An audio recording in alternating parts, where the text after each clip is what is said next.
How's everything in the land down under right now? Things are good out here, apart from being stuck in this room. It's an awesome room, don't get me wrong, but it's definitely a challenge to sit still and be stuck in mandatory quarantine for the next well, it's 14 days, so I've got 9 days left, and I'm out of here. So you just gotta chill in there. That's the protocol. That's the rules over there. Pretty much. So they take you straight from the plane, the Australian Defence Force, and they lock you in a room for 14 days. And anyone that flies in from international has no option. You've got to do the time, and they test you every 3 days for COVID. And once you're all clear, they release you outside. So I'll be able to fly home to my family in Queensland and go and see them. But unfortunately for all of them and most of Australia right now, they're all in lockdown right now. COVID's gone had a bit of a breakout down here, so all of my family back home on the Gold Coast have just been told today. Well, it was 3 days, but now I think it's going to be 14 as well. So they're all stuck too. Yeah, we have it out here in Vegas. You know about it. You know, Mm, yeah, it's everything spiked up pretty much everywhere, and we hope everyone's safe and using the proper protocol. And it does get a little dicey sitting around the house and not being able to like really do much. Like you get like all like just you want to go do something, man. mm, But it's not the right thing to do. It's like because it everything's spiking up, and then you could get yourself sick, or maybe you're sick and you can get someone else sick. But yeah. the bottom line is we're fighters. We, Hmm. we we go through adversity. I would love to talk to you about your start in Hmm. boxing and what got you intrigued. Like you have a very impressive resume. You have a high knockout percentage, Hmm. and only just a few fights. Yeah. Um, okay, what got you started? Well, I've always been an athlete. As a kid, I started swimming and went through the triathlons, and I guess being an athlete is not a sport or an art form that you choose. It becomes a lifestyle. And my dad got us into it as kids for my asthma. I'm a very bad asthmatic, and um, I think when I hit about 18, I went from swimming to triathlons and surf lifesaving, and I accidentally took up boxing. I just went to a gym to do some fitness for some extra cardio and pulled the gloves on and got that overwhelming feeling of holy shit, I love this, and it just took over my whole life. And here we are. So I think I was 27 when I started, and in a little gym in Perth. I was traveling on a big super yacht around the world, um, and then I had to pick between the dream job on a super yacht, travel in the world for 4 years, or jump off with a backpack and a big heart and go with the gut feeling I had and just walk the path of a fighter, and that's what I did. When I first met you and I saw you on the set of Arena Wars, and we're going to talk about Hmm. your acting career in a Yeah. moment, uh, I saw immediately that you knew how to fight Hmm. because, I've been around boxing my whole life. I'm a huge fan, obviously. And I saw you doing your scenes, and I can't reveal, much because obviously the film has to come out. And what a great film it's going to be. We'll talk all Oh my about it in a God, moment. so But good. I knew Yeah. right away, I'm like, there was something about you, like that you just you captivated me. And Hmm. so therefore I approached you and wanted to compliment you, and then your personality is excellent, and that's a real true discipline of a really good fighter. um do you have a specific fighter that you were influenced by? You know what? No, I've never really been a person to sit and watch fights and um obviously now I've met so many different fighters and amazing teams and different coaches around the world that I've had the opportunity to work with. But I love any fighter. It doesn't matter what level they're at, whether they're a complete novice or you know, they're a world-class fighter in any art form of combat sport, because anyone that has the guts to pull on the gloves and get between those ropes or get in the cage is a champion. And you know, I don't compare myself or want to be somebody or admire other fighters. I admire the ones that are most humble, and I really love the underdogs. I love the ones that get in there and they might not have a huge amount of natural talent, but they've got hard work, dedication, respect, and they get in and get the job done every day. They're the ones I admire the most. You know, I love that because I'm the same way. I respect even with music, you know, Hmm. my involvement in the music business and stuff like that. Like even if I don't particularly like what you play, if you get Hmm. on stage and you actually are doing it and you're making a living, hey, you know, hats off to you, man. Like, Yeah. you know, you know, hats off to men and ladies, like whoever's out there earning and doing it, and especially in boxing and like you mentioned before, any form of combat sports. I mean, mixed martial arts is tough. We have a lot of great ladies out there Hmm. doing their thing, and they are just wonderful and amazing. I mean, I in a million years I wouldn't mess with, you know, some of these ladies. And we have a Some lot of killers. female Yeah. boxers, you know, you know, going over to UFC like Amanda Yeah. Serrano. You know, Hmm. have you ever thought about doing mixed martial arts? You know what I have? Like I come from a great coach and a team out in Las Vegas, Dewey Cooper, Team BKSS. He's got USC. We've got the likes of big Francis Ngannou. We've got Kevin Lee. We've got Bellator champions. I'm surrounded by these guys, and I I get in the ring and we run the mountains. We train. We all do the same stuff. And a couple of times I've thought about swapping over, but I guess you've got to look at things in perspective and in reality, and think that, you know, at my age now, that realistically it takes 2 or 3 years to at least learn that groundwork and the art form of a complete different, um, you know, sport like UFC, MMA. My love's for boxing. I love the work rate. I love the art form of it, and I want to finish my career on a high. Um, and just be the best I can. It's not about what level I get, or, you know, it's me versus me. I don't give a shit about what anyone else thinks. Like, yeah, we all have ups Yes. and downs, but I love boxing, and that's my art form, and I have so much respect for anyone that gets in and does UFC, 'cause it's a whole new level, you know, like it's hard enough punching, let alone kicking and doing all that groundwork too. So respect to any combat athlete. I've done, and that's so well said. Boxing is my number one. It's Hmm. always been my passion as far as any kind of sport. You know, I've played baseball, I've wrestled, I've done mixed martial arts, I've done taekwondo, jujitsu, Awishinru, all this type of stuff, and I Hmm. love all of it. But there's something just that's so pure about boxing that makes Yeah. it such a beautiful sport. Like if you watch like a fight like Gotti Ward. It's like Hmm. it's hell on earth, but It for is. Yeah. some reason, it's just like it's beautiful somehow. Mm. You know, it's like a Yeah. beautiful disaster, if It you is. will. That's right. Yeah. That's really the way to look at it. I noticed your talent and passion for it right away Hmm. because you know we could sniff each other out. Let's face Yeah. facts. You know, we know it's like when I saw you throwing some hands on Arena Wars, which we'll talk about in a moment. Yeah. We'll transition into that. But you mentioned about finishing your boxing career. Now I know Hmm. that you've had the WBF Yeah. strap, but Hmm. you want the WBC. Yeah. Any Okay. belt, you know, any of D- them. Like, any of them. Do you have a desired opponent?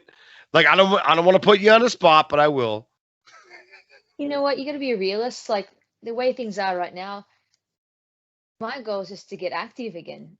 Um, you know, like it's been so many highs and lows, and the hardest thing that I've found in my career is to find stability. Um, walking the path of going over to USA was probably one of the toughest paths I could walk, and if anything, sabotaged my career slightly because of the instability of facing not only training every day and the consistency of being a fighter, but trying to stay in the USA, having to leave every 3 months. Um, People, think that you're a gym hopper because you're going to and from different coaches, not understanding that you have no option, like you've got to go and train with all different coaches around the world just to get back to my coach Dewey in Vegas. And I faced that for 6 years out there, finally getting my visa, and then 2 months later COVID hit, and I got, faced to go home to Australia for nine Yeah. months. So it's definitely a roller coaster ride, and if anything, I think that's held my career up a lot because of the instability of not having a consistent coach. Um, right, it's not about belts for me. It's not about being a champion or whatever comes up. It's about being the best I can be, and um, if those belts come along, well, that's a win. But right now, my biggest focus is getting back to basics, getting those fundamentals back, and just getting back into the ring without pressure or expectation, and just having a fight that I can be proud of and know that I didn't just use the warrior heart, but you boxed, you showed your skill set and you stay present in the ring. That's a world title to me. You're passionate about boxing. I could just everything Mm, you're saying right there is everything I feel about the sport. It's not hmm about belts, it's about going out there and giving everything you have, and Yeah. training and working and discipline and respect. And of course we don't want to see anyone get hurt, but you want Yeah. to go out there and you want to win, and it's competitiveness uh Mm, in the most purest form, to be honest with you, because the difference in my opinion between mixed martial arts and boxing, and I love MMA, but hmm there's more things to do. All right. Yeah. So in boxing, like there's a lot of shots you could throw, guys. Like there's jabs, straights, crosses, hooks, body shots, uppercuts. I mean, it's not like there's not enough to do. There's a lot of stuff you could do, but hmm it's very like it's like a glorified chess match Yeah. of Definitely. exactly like of aggression and trying to get like everything under control, the under everything, the underneath the umbrella of control. And that's what I love about boxing, is that it's a sweet science. Yeah. Like sometimes less is more. Like there's only so much you could do, and you have to keep everything controlled. um I think it's amazing that you're a fighter and an hmm actor, and I promise we're going to go to the acting in a moment, but I have to bring up Australia. I've Yeah. seen you've been training. Like I, hmm I know that you mentioned earlier that you've been like, just trying to do things to keep you busy. But hmm what's it like over there right now? You know what? I've come straight from the plane into this motel room. I don't think I've seen the guy next to me. I think there's like 5 or 6 people in this motel room. Um, we stick our head out and say hi, but there's nobody around. It's like a ghost town out there right now. It's good to see everyone sticking to the rules and trying to clear things up quick, but my life is a quarantine. And the way I look at things, when you're out there in Vegas in a camp, I live in my own bubble, you know. So come out here and be solo and stuck in this room, couldn't care less. It's no different for me. I train every day. Boxing is not a sport, it's a lifestyle. So for Wow. me to get up, and I don't care, couldn't care less if I was at a gym up in the mountains running or whatever. Like it's just an excuse to say that you're stuck inside. Move the shit around, make some space, and you've got time. Like this morning, I was cracking up laughing because I was watching the Australians doing the 1500 at the Olympics, and I'm thinking, I don't need no Wii Nintendo or PlayStation. I've got the live Olympics here, and I don't have a treadmill. There's carpet on the floor. I can't even skip because it's too soft and the rope won't turn. But the hell with the rope. I stood there and you're just jogging on the spot, watching the sprints, and I'm like, it's me versus me, it doesn't matter. Put your sweat gear on and just keep moving for a few hours and just get that workout in. So uh, no excuses. It doesn't matter. Like if it's your lifestyle, you find a way. Um, Floyd Mayweather says, and he's got it in his gym where I trained for 3 or 4 years out in Vegas, a true champion will adapt to any situation. And it's true, because if you get up and if you find your passion and you live your purpose, it makes you get up and be better than yesterday. That's what I love about boxing. It's just my art form to make me get up and make today great. So whether it's whatever you do, I just want to have a sweat and I'll be ready to get out of here and reassess and find a gym and keep moving forward with my goals I've got set. You gave me goosebumps right now. Boxing for me is a metaphor for life. I'm going to tell you my love affair, how it started. Evander Holyfield versus Riddick Bowe, first fight. And I was a young kid. I grew up watching Mike Tyson. My father was a huge boxing fan. And I watched Holyfield Bowe 1. And then round 10 happens. And Evander Holyfield goes through absolute hell, but he still stands. Yeah. He still gets through it, and he turns the round around. Now, he loses this fight, but I said that something told me in my young mind when I was watching this. This goes back to, I think it was 1991. So I was very young at that point, and something told me in my mind, this is a metaphor for life. This is what you need to do to survive.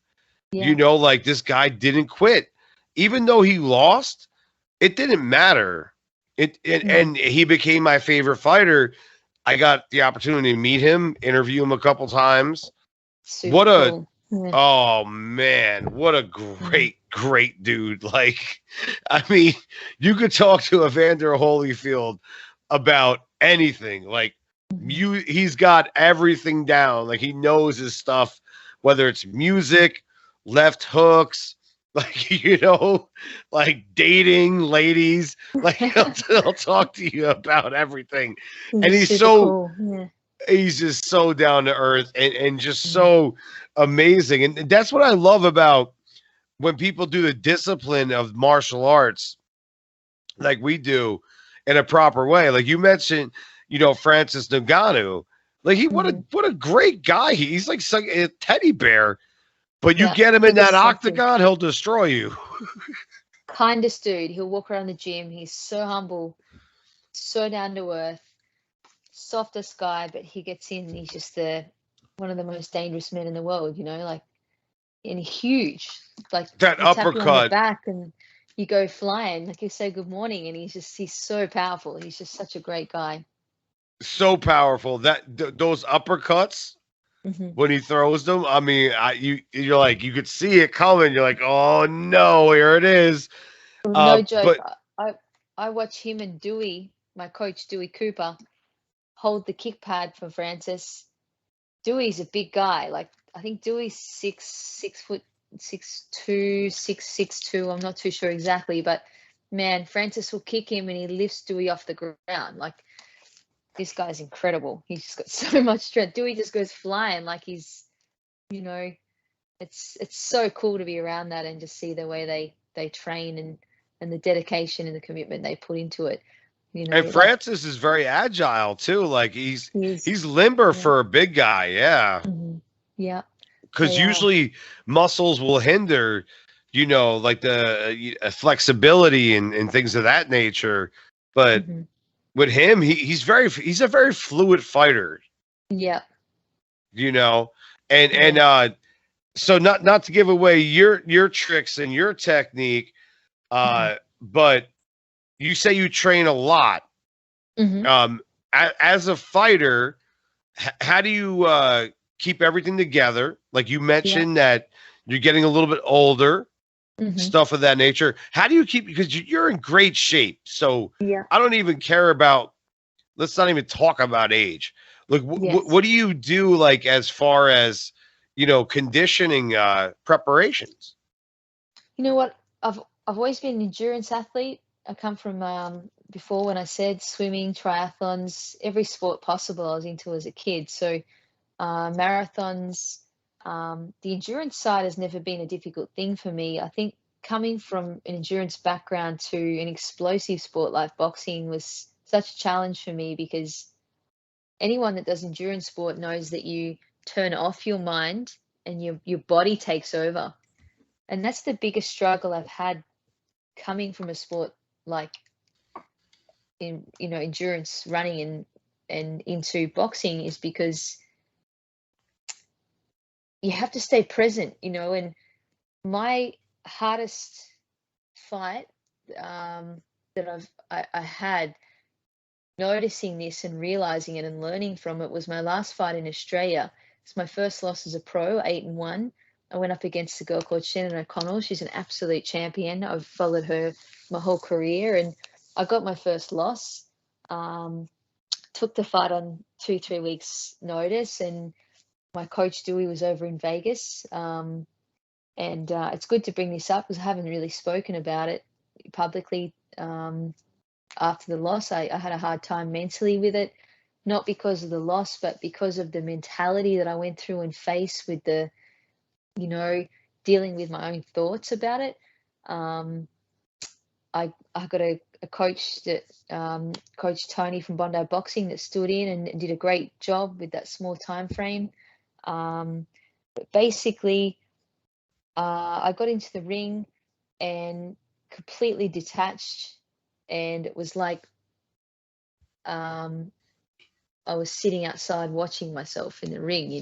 Like, mentality is everything with combat sport. If you're not mentally ready and you're not present in the ring, you're going to detach. And the prime example of what I was just saying with an endurance athlete is your body takes over and you're mentally not there.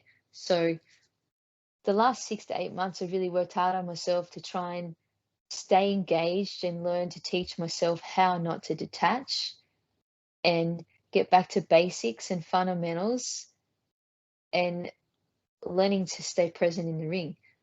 I always thought if you work harder, more, that was the way you're going to be a champion and be better. But it's not, because when you face people like Shannon and world-class opponents, it doesn't matter how strong you are or how tough you are or what work you've done. If you don't have the preparation and you're not mentally there, you're not going to show up, So unfortunately, on that night, I didn't show up. I didn't turn up, and I beat myself up for months about it, because I knew I wasn't mentally prepared or didn't have that background behind me to get in. But any real fighter will never knock back a fight. You get in there and you give it all your heart. And exactly like you just said with your favorite fight that you watched, there's no way in hell I was going to go down.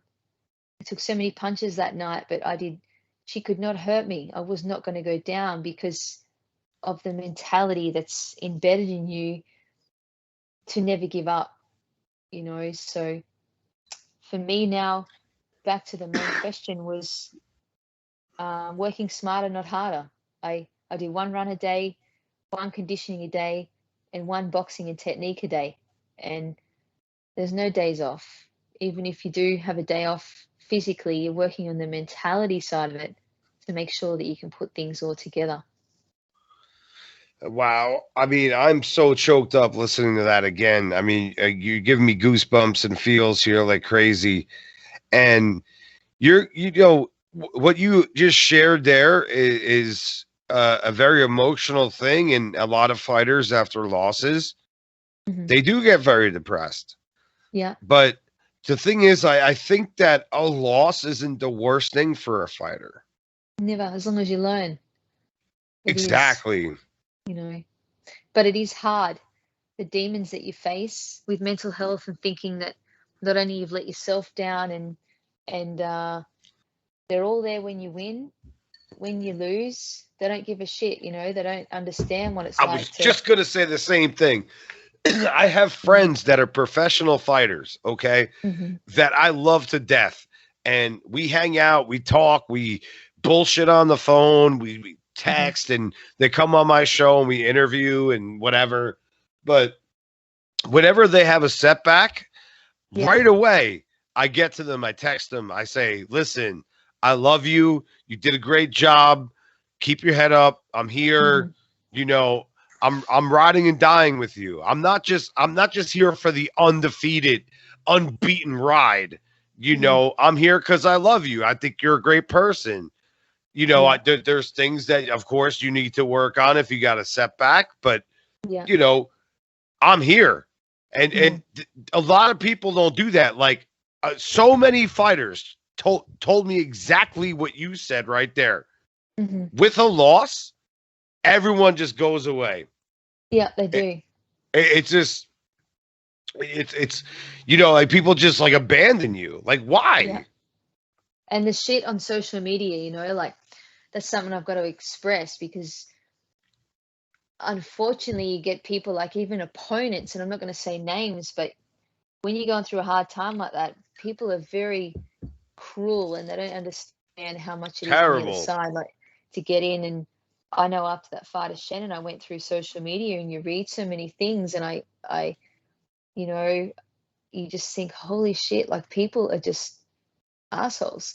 Um, but like I look at these Olympians now and some of the stuff they're going through, and a couple of the boxers and stuff, and you just sort of think about it and you think, yeah, those remarks that come up on after my fight like that, and people don't put themselves in your shoes and understand that it's not about them, it's about the journey you're on. Like I never expected to be a boxer, and I don't look at myself as a world class level regardless of the belts or whatever the hell you got going on. You're on your journey, but people are quick to judge and quick to criticize, understanding that um, you're on your own path and you're facing your own demons. So that's something I really want to I really want to work hard on and help the youth with in the future, and other people understand that if you got nothing nice to say, don't fucking say it, because you don't know what they're walking or what they're facing. Like I've been through hell the last 12 months after that fight, but there's no way in hell I was going to give up and finish my career on a low, because I know what I'm capable of, and I know that I haven't even showed the world what I've got. Like yeah, I showed heart and tenacity and showed people that relentless. I don't give a shit what you throw. You can't hurt me, and I'm not going to go down unless the ref stops it like it did. It's not about Shannon or any goddamn opponent that's in front of you. They're just an object in your way. So um, for me to get back on the plane and go, the hell with everyone. I don't give a shit about COVID. I don't care about government rules. People say that you're walking into a pandemic and a world crisis. Like, I don't give a shit. I've got unfinished business. I got on the plane and I found a way back to America. And it's not about anything else about being a fighter or what ranking. I don't give a shit. It was about me facing myself and proving to myself that I need to get my confidence back and go out there and show myself that, yes, I've worked my ass off for the last 10 years. And I want to get a fight where I look at after the fight and go, I'm proud of that. Because to today, I still don't have a fight on the internet where I'm proud of that fight. I showcase my skills, I show hard, but set to date yet, I haven't had that fight, and I'm not going to give up until I get it, because people are quick to laugh and judge, and all the remarks of different things they put on social media, like that shit fuels me. So keep writing it and enjoy it, because half of them would never have even put a glove on in their life. They wouldn't even know what it was fucking like to get through the ropes and fight somebody that's trying to kill you and take your goddamn head off. So um, here we are today, and regardless of what you're facing in life, whether you're a fighter, do ballet or whatever the hell you do, I don't care, but never give up. And as long as you believe in yourself and you've got your own goals, keep pushing towards it and do not give up, because you'll know when the time's right to walk away. And I haven't got my time yet, and I'm working towards it, and it's going to happen. This is absolutely excellent, and I could not agree with you more. I got a couple of things I'm going to throw out there. It's Hmm. like, okay, with boxing, people are watching on the couch. Oh, Yeah. they should be doing this more, or they should be doing that, and this person sucks. Hmm. Well, let me see you lace up the gloves. Let me Yeah. see you go out there and try to do this thing. It's the Hmm. hardest sport on the planet. I've played them Yeah. all. And I'm going to Hmm. say boxing is the hardest sport on the planet. It's Hmm. ridiculous. Muay Thai is up there. I've done Muay Thai as well. Muay Thai Yeah. is terrible when someone knees you and you get elbowed. Like it's horrible. Hmm. But outside of that, um, and then like so I'll post like a music video where I'm Hmm. playing like a drum cover or something, and someone's like, "Oh my god!" At the 1 minute and 15 second mark, you missed the drum beat. I'm like, "Let me see your video then." I'm playing Dream Theater. I'm playing Metallica. I'm playing Rush. I'm playing like Hmm. maybe I was off, but I wasn't. Yeah. Like, and I look at it and I'm like, I think I was pretty much in the pocket. I think you're just hating the hate. Like you Hmm. want your hater tots and your haterade. Like, I mean, what the hell, man? Like, Yeah. back off. It's just So, a I mean, shit night in the office, regardless of whatever, we all have I them. I dismiss it. I throw it out. Like my podcast, luckily, I don't get many haters, and I'm Hmm. thankful for those that listen and that are listening Hmm. right now, and those that Yeah. will listen in the future. But it's like I'm thankful that I don't get much hate, but every once in a while Hmm. you get like something There's always where, one, man. Always. oh man, and you look at it and I don't respond. I don't give them the Hmm. time of day.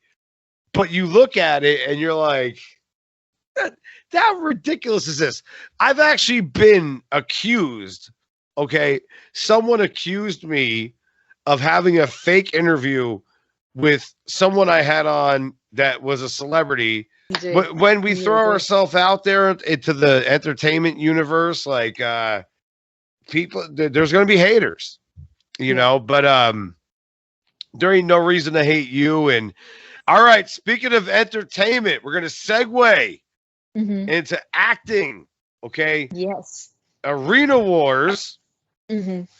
All right. I was on set. I watched you guys film for multiple days. You guys worked so hard Hmm. and put in so much passion. So, I'm going to bring up passion again. What was your passion to get into acting? What started that? Well, this is really cool because when COVID hit and I was back in Australia, I was training people boxing on the beach. I had a really cool spot, and I had a really good client that had a friend that was a stuntman. And one day I had a coffee with him, and he said to me, "I want you to do my pro stunt course." And I was trying to save up money to get back to America at that time, and I just said, "Oh yeah, it sounds awesome, but I'm using the money to go back to America, back to my coach, back to my team." And he gratefully helped me do the course. He goes, "I want you to do the course." So I I went and did the course, and I had the best 2 weeks of my life. Like we did fire burns, we did drift cars, we did high falls, combat fighting, obviously my art form, um, you name it, we did it. This course was action packed, so high of adrenaline. Normally, I've got a sore jaw from being punched in the face. I had a sore jaw from smiling and laughing so hard for that 2 weeks. It lit my heart up, and it was actually a blessing because I was not in a good headspace after walking away from my first loss and the things that I was facing in my mind with, failing and different stuff. And Colin turned my life around, and Colin Hadley from the stunt park in Southport on the Gold Coast. He seriously gave me a new light in my heart, and um, I fell in love with it. I got the bug. I just love this stunt stuff. And when I come back to America, um, it's so funny how things just pop up when you least expect them. Because I had 4 fights that were cancelled this year between Yeah. January. It's actually 6 now, it's number 6. And I was just getting to the point where I'm like, man, what's the point? Like, what am I doing over here? And a week that Sunday, the phone rang, and it happened to be Michael Mahal from Mahal Empire. And he said to me, oh, look, we've got this movie coming up called Arena Wars, and we're looking for an actor, for someone to do this role. They told me what they wanted, and he goes, yeah, we want you to do some acting in it, and be a part of our film. So I was about to jump on the plane and come home, and this opportunity popped up, a life-changing opportunity, and I'm so grateful to all of the team and the Mahal brothers, Sonny and Michael, that give me the opportunity, because I can honestly say today that I've found a new art form, a new passion in life, that I can transition my love for combat sport and fighting and finally put it into something else that I can see a long-term career with. Because like you said, we've all got a number on being a fighter, right? But if you can have both and find that transition over to making some money out of my love for combat and applying it to the movie world, well, it's a win. And I believe in karma. I believe in hard work pays off, and I finally see a finish line, and it's given me a new direction to take now for future, to apply my hard work and dedication to something like this, where I can get to a world-class level and keep pushing forward with it. So it's exciting, and I'm so happy and proud to be a part of Arena Wars. I can't wait for it to hit the big screen and see what doors open out of it.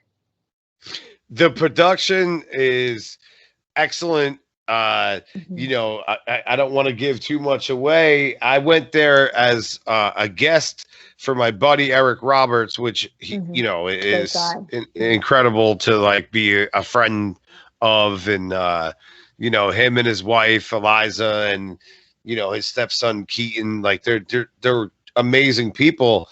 So I go to the set, and I met the Mahal brothers, and they were just so nice and cool. inviting. And I went there to hang out with Eric and chill and get some lunch or whatever. And then next thing I know, the Mahals are hitting me up. They're like, hey, you want to come back tomorrow and hang out? And then the next day, you want to come back tomorrow and hang out? And I saw you guys film. And again, I'm not going to reveal anything, but I saw how hard you all worked. John Wells, amazing talent. Coolest dude. I had him on. Oh my God. What a great guy. Like straight up, just like so cool. So talented. Yeah. So very smart too. Dude, he's an all-rounder, that guy. Like, I honestly believe in you become what you surround yourself around. When I went to Las Vegas with a backpack and a big heart to try and succeed with boxing, I walked in to the Mayweather gym. For all gyms, I never expected to go there, but I looked around and I thought, you know what, man, I'd rather be the worst boxer in the best gym, because I can only become better. You only get lifted up.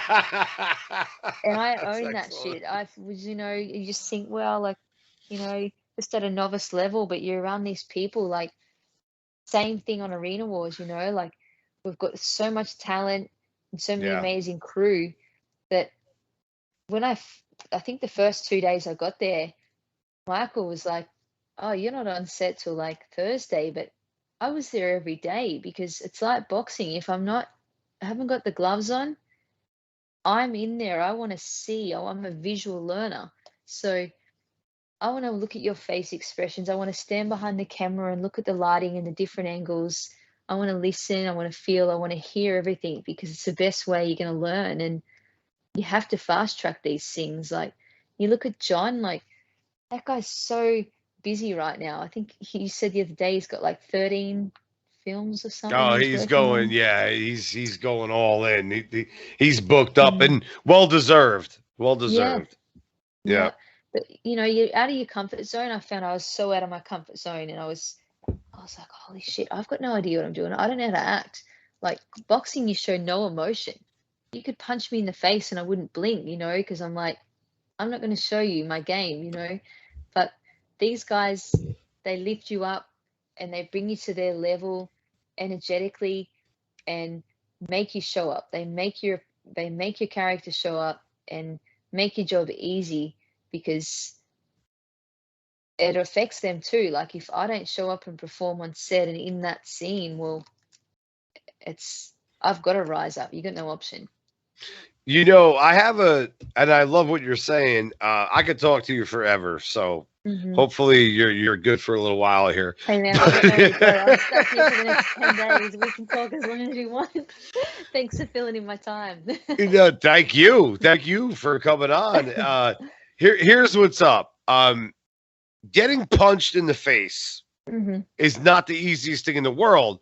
No. So you have to have like a certain tolerance and a certain intestinal fortitude, a certain amount of like, you got to be tough. Let's face facts. You got to be tough. Mm-hmm. Yeah. So what was that like to first get involved in boxing? Yeah. And sometimes like we have friendly fire and stunts, and I want to talk about stunts in a moment too. Mm-hmm. Like where I felt so bad. I caught someone and I could hit like and I nailed them and I was like, oh man. But it's like, how do you handle the mental process? It's not an easy thing to do.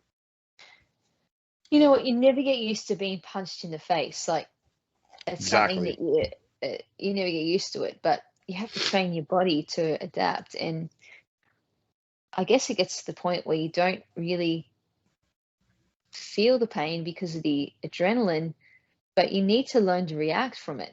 Like if you throw one, fuck you, I'm going to throw three. If you throw three, I'm going to throw six.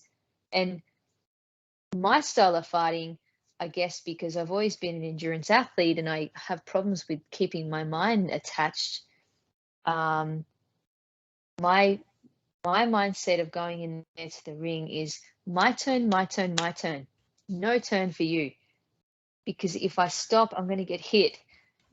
And that's something that's not good for a fighter, and that's why I had to go and you learn off the greats, because you have to learn to change your mindset and your mentality of not just being tough and just a fit, strong boxer. You have to learn the IQ and you have to learn the art form of boxing to learn to hit but not be hit and to counterpunch and fire back. And right now, the transition after that first loss, like I'm just going back to now, is working smarter and not harder, and learning to apply that and join the dots of keeping this working and not so much this. You never get used to being hit, but obviously you don't want to be hit. And you reach a point in your career where you have to acknowledge that and understand that that's the game. Like it's the same with acting as well. There's always a reason why you're doing it, I guess. So yeah, you got to know what you're getting into. Like I tell everyone that all the time. And when I trained fighters in the past and also got in the ring myself, it's like you got to know what you're getting into. My whole thing as a boxer, what I liked is when I learned the power of a body shot. Yeah. Like it could really mess someone up very quick. Left hook to the liver. When I fought, I got stopped only one time. Yeah. And I got nailed with one of those. But guess what I learned? What? I was like, I want to learn how to do that. I want to learn how to do that to someone, because like it was so bad. Like, honestly, I was paralyzed. I could. I was so debilitated. It was so bad. And, I learned from it and I came back and that's what fighters do, man. Like, and that's what they always say too, like a testament to any fighter that comes to the gym for the first time and then eventually has their first spar. Your first spar, you're going to get beat up. Someone's going to kick your ass. Like, let's face facts. Yeah. And, like once you, exactly. Like, but I think you always say, people always say, "Hey, what'd your first fight feel like?" And I'm like, man, that thing felt like a car crash. I didn't even know. I just, you either win or you lose, and you horrible. get out and you go, what happened? And but if you come back, Mm, that's what makes it good. You know, like does. is Yeah. that shows your courage. Yeah. It shows Definitely. your cojones. But I love your passion for boxing. It's absolutely so amazing to hear that you still want to fight and you're Hmm. acting and you have Yeah. all this other stuff going on, Hmm. but you still want to throw hands. I do. I think I'll always want to throw hands, even when I'm 90 at the bowls club. I still want to throw hands, but I wouldn't. But I just think it becomes a lifestyle, like I said before, boxing's not my sport, it's my life. And any fighter that's had fights, I think they struggle to let go of the not fighting anymore. But I just, for me, it's me versus me. And I think the more you do it, like I've had, what, 67 fights in 10 years. A lot of fights have traveled the whole world, and I've used boxing as a tool to travel the world and try and create a path and a life for myself. It's just a reason to get up and be better than yesterday. And that's all boxing is to me. I don't have natural talent. I had two left feet when I started, and you're only as good as your last fight. My last fight was terrible, and I'm not happy with it. So, yes, I self criticize, and people go, it's a great fight. But at the end of the day, it burns my heart because I didn't show my capabilities of what I have and what I can do. And I will not give up until I'm satisfied. It's not about anyone else. Um, so you know, I'll get that, and I know when the time's right to walk away and hang up the gloves, and I'll be content with the decision I've made, and I can move forward with the acting and the stunts. I told my wife almost virtually the same thing Hmm. about what happened to me in my last fight as an amateur. I never fought Yeah. professionally, but I fought as an amateur. I lost my last fight. And Hmm. I told her, and I'm 42 now, I said to her, to my wife, that I'm going to do one more amateur fight and Hmm. I'm going to win. I see Roy Jones, Evander Holyfield, Mike They're all doing it Tyson, again. Oscar Yeah. De La Hoya, all these guys, like, whether they're fighting YouTubers or whoever they're fighting, who gives Mm. a flying fuck? Mm. Like, at least they're doing it. And it's Yeah. when you're bitten by that bug, you said bitten by the bug before, Yeah.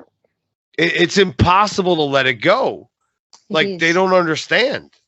No. Like, normal people that have never been involved in like martial arts or combat sports or boxing, Mm. boxing in particular, it's like the hardest thing. It's the craziest sport in the world because It you have is. shit judges, Mm. you have terrible referees, Hmm. and there's so much politics and network divides and bullshit, Yeah. but we still love it. Exactly. You know what a coach once said to me? A coach once said to me after I lost, again, a great fight. My opponent, much respect to her, she's an absolute beast. Pro now, very successful pro. I lost in the final and missed the Commonwealth Games team to get through to the finals. And I took off with backpack and went over to the Philippines, heartbroken. I was a mess, Oh but I went man. over there and I spent 2, 3 months with the national boxing team over there. And the coach said to me, he goes, listen, boxing and fighting, you don't you don't choose boxing. Fighting chooses the people that need it. And that's the situation for anyone in life. It doesn't matter what your art form is, like you find these things to help you overcome things and different adversity. Like you said before, you face so many different things. And I've done the same with fighting, and sometimes you wonder and you're like, what the hell am I doing? Like, this sport is, they say it's the loneliest sport in the world, it's the cruelest sport in the world. You have the highs and the lows. Like, I've got a tattoo on my arm that says fall down 7 times, stand up 8.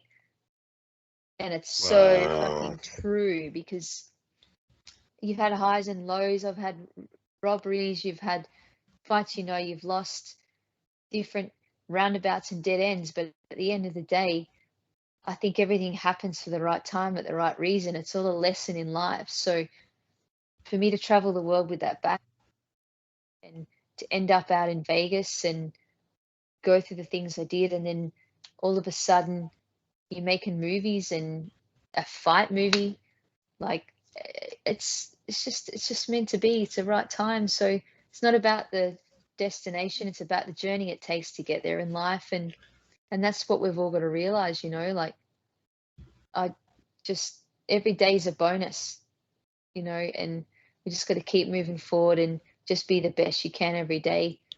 Drop expectations and make options, and the world will deliver. So that's where I'm at right now, and I'm grateful for it. I'm grateful to be sitting in this room back home, and knowing that, I've got different options with fighting, with movies, with stunts, with family, whatever it is. You've just got to just keep being better than yesterday, and that's all it That means. is so beautiful, because that's what being a fighter is all about. That's why Mhm. we got into it. And there's times in my life I went through some very dark periods on a Mhm. personal level. But if it wasn't for the instillment of boxing and Mhm. that discipline, I Yeah. would have never got my ass off the canvas. I would Mhm. have been knocked down and knocked out and completely finished. Mhm. But I imagined Evander Holyfield's face, Arturo Gotti's face, great warriors and gladiators that I appreciated over the years. Now I'm gonna get really corny on this, Mhm. and like I said, do it. Get do follow their example. Yeah. You Yeah. know, like It's about a legacy. You're trying to create a legacy, right? exactly, And it's E- your legacy. It's not exactly. for nobody else to judge. It's not up to them. If they don't have anything nice to say, well, stick it, because it doesn't matter. I couldn't care less what they think about you or me or whatever else. Like, half of them have so many insecurities themselves and have never done shit. So, you can do it Yo, we because, gotta train together hmm for yeah. real, for real. I'm actually out at the moment. Like, Dewey's not my coach right now. He's always going to be in my family. Dewey's got other commitments with these USC boys. He's doing a lot of travel around the world, and Hmm. the last 2 3 months I've spent out in Vegas, and I've been working with an amazing Mexican coach called Gil Martens. He's down in at Mob Boxing in Dean Martin Drive in Las Vegas. Oh, This guy, nice. he is an absolute monster of a coach. He's got so many champions in that gym. And the reason I picked him is to go back to the basic fundamentals. The basics win a fight. And I don't have no ego to go back and train with, 60, 70 kids every night, because I know that's what I need right now. And you've got to do what's right for you. So I really, those kids are all champions. And again, it's like, it's give me that confidence now to know I'm back to fundamentals and back to basics, to give myself that foundation to move forward and get these bigger fights I need again. So it's the same for you as well. Oh, You just, absolutely. The rudiments are everything. Like, for mhm, example, like I know a lot of people that are listening on audio, they can't see what I'm going to do right now, but people on video can. It's all about rudiments.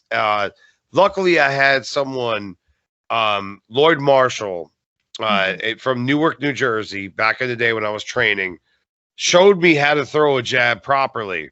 So yeah, what I'm going to explain right now to people that are listening, and also video wise, you can see it, is that the shoulder comes up over the chin, extends out, crosses over your nose. So mhm, what happens here, that even if you miss the jab, guess what your shoulder does? It defends against a counter right hand. Like, this guy showed me so many crazy, like amazing things that were deflections. Everything was defense, and I was an offensive guy. I'm very, like, you know me enough at this point. Is I'm very energetic.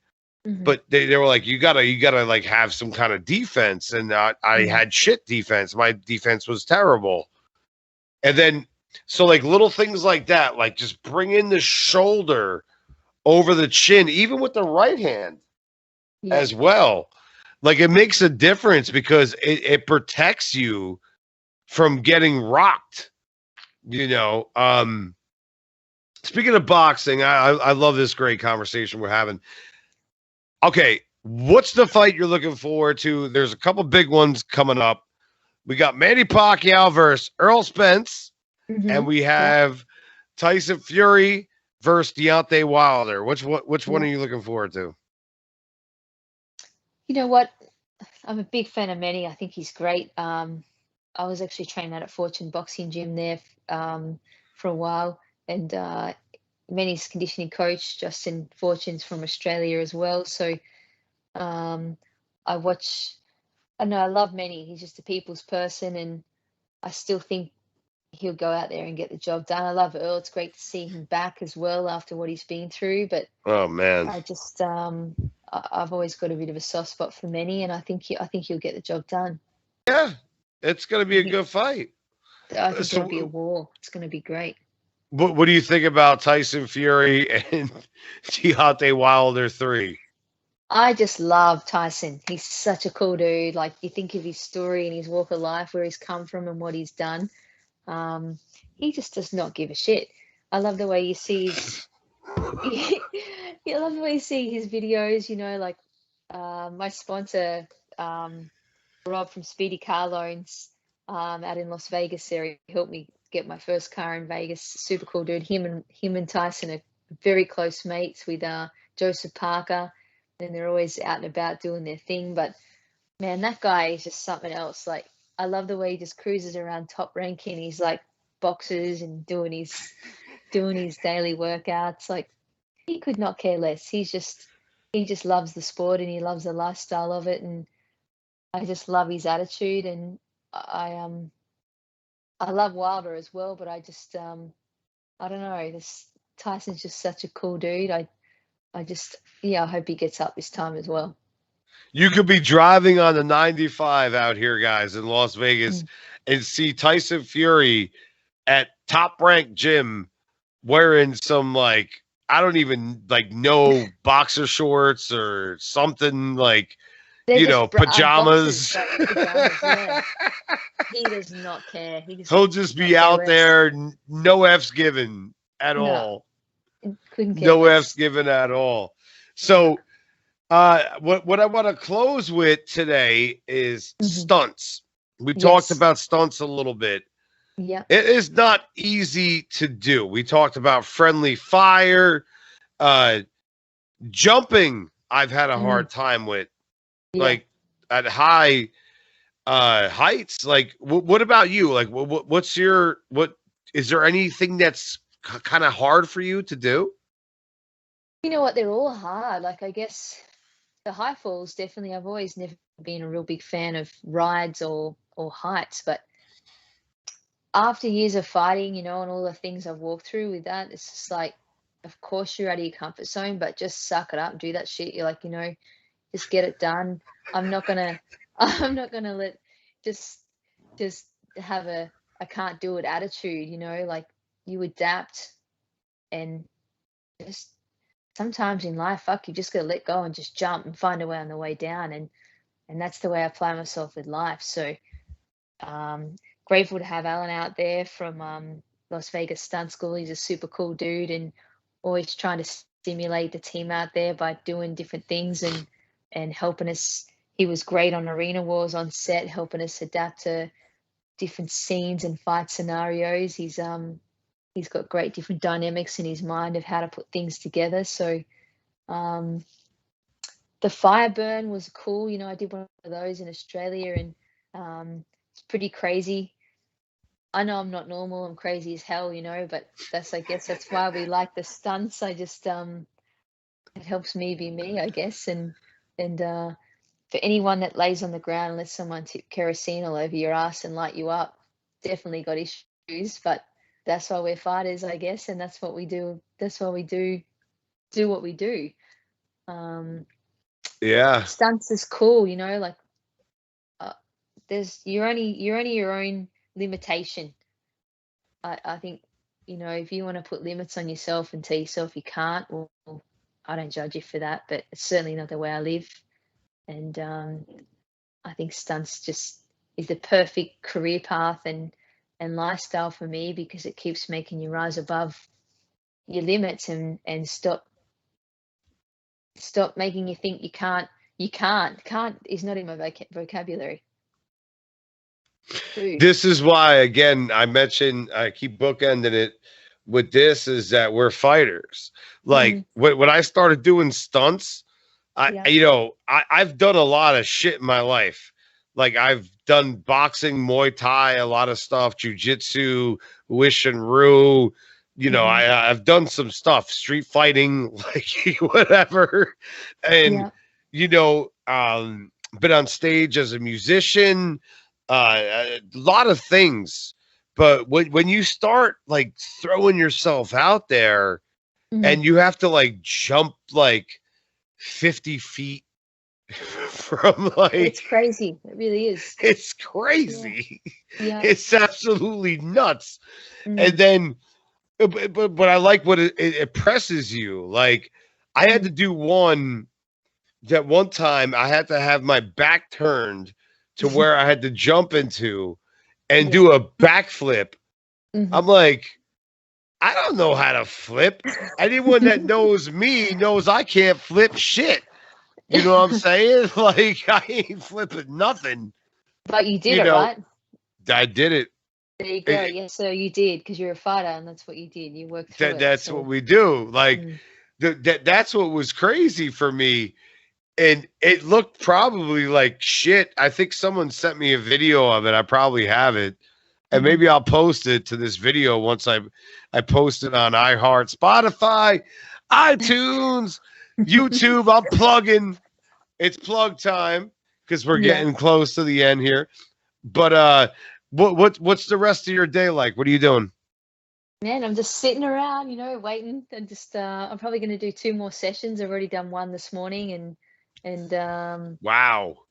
using this time to clear not only my phone out of emails and photos and detoxing shit that you never use, but also my mind and letting go of things that don't serve me anymore.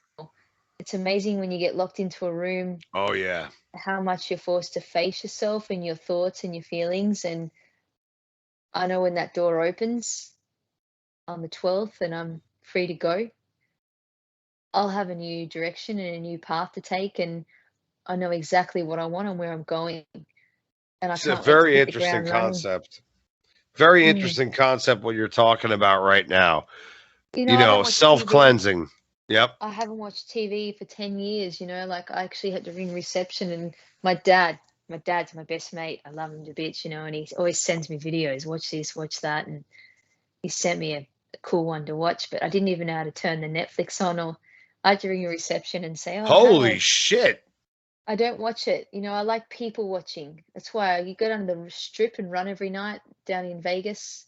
I love to run the strip and I go down at midnight, you know, while they sleep, I'm working regardless of if I've got a fight or whatever in life in general. You know, I like to be out and people watching. I'm not judging, but I like to watch and just take in life and see what's around me, you know, because sometimes we forget to stop and take all that in and just be grateful for what's around us. So being stuck in here, it's like makes me grateful for even like things like arena wars, you know, like I've got my jumpsuit over there, my prison suit. It's got blood all over it and, you know, battle scars and tears from the movie. And I'm like, shit, this is life right now. You know, like I got put in a van when I come here and a hazmat, the guys had hazmat suits on, the cops, and delivered me to my room. And I'm like, what the hell has this world come to? Like, I'm I sitting know. here like a prisoner. I may as well put that shit back on and just be Yeah, sitting here for you 14 were days in saying that. jail. Yeah, I you always were wanted to saying go that. to, yeah. So here we are. And that's life. We're just going to take it as it comes. And I had a bit of a feeling last night when I was sitting here and I thought about that tattooing again. And I got this on me about 7 or 8 years ago. Fall down 7 times, stand up 8. And it made me really think about things. And I'm like, I'm 8-1 with 6 knockouts right now. I've just come off my last loss, but that loss was like 10 wins in mentality and learning and growing from a downfall, and now understanding that I'm 4 down 7 times, stand up 8. It's time to stand the fuck up and go and get what I want, you know, not just about boxing, but about life in general. Briefly, a few weeks ago, my manager contacted me and said that Louis DeBell had been in touch. And I had to owe you a big thank you and a shout out to you and Louis as well for contacting me. Unfortunately, the fight didn't come through what he offered us. But I really want to, you know, take that opportunity when I get back to Vegas in the next few months. And Eventually, yes. We can connect with Lou out there and do some great things and get those fights that I'm proud of. I want to finish my career in a high. And when someone says to me, "Oh, I saw you fight on the internet," I don't want to turn around and go, "Oh, fuck, which one?" Like, you know, because I'm not proud of them. I want to be proud, and I want to finish what I started with my manager Bill Nelson out in Vegas, and my new coach Gil out there, and walk away with my career in a high. And that's what I've come to terms with the last few days of being in here. And when that door opens on the 12th, I'm ready to hit the ground running and go and hopefully make all this stuff happen. Not hopefully, I will. And hopefully we'll see the Mahal brothers in October back out in Puerto Rico with Puerto the Rico Mahal family, and get that next movie done. And on the high side, hopefully Arena Wars 2s comes out and we continue something going on there. You know, I had to fan myself off because I love Lou DiBella and I love you, and I love the fact that Lou definitely supports female boxing and he He's gets amazing. the job done. Yeah, he really does. And the fact that I put you guys in, you know, connection together, and that it's actually gonna, you know, transpire to something that means the world to me. That's all I care about, because you're an amazing person. Like I said, you know, at the very inception, when I got on set, like I'm hanging out with my boy Eric Roberts. Yeah, there's a lot of, you know, things going on, but I see you stuck out to me. I said, okay, here's someone that has something. And then I watched you and I'm like, okay, I could tell she could fight. There's no doubt about it. Like a fighter knows a fighter. And I noticed that with you. And, you know, and this was your first film, right? Arena Wars? It was, yeah. I've never acted before, ever, or, you know, done any stunts or anything. So I guess, you know what? I've got one rule in life. I'm not religious. I'm spiritual. It's just me. That's how I am. I'm a Buddhist. I believe you treat people how you want to be treated, and you hope it comes back. And that's all you can do. Most of the time it doesn't. People are assholes. But that's cool. I don't judge them. You know, secretly, I think I went through a patch there after things, and you just think, fuck, I hate people.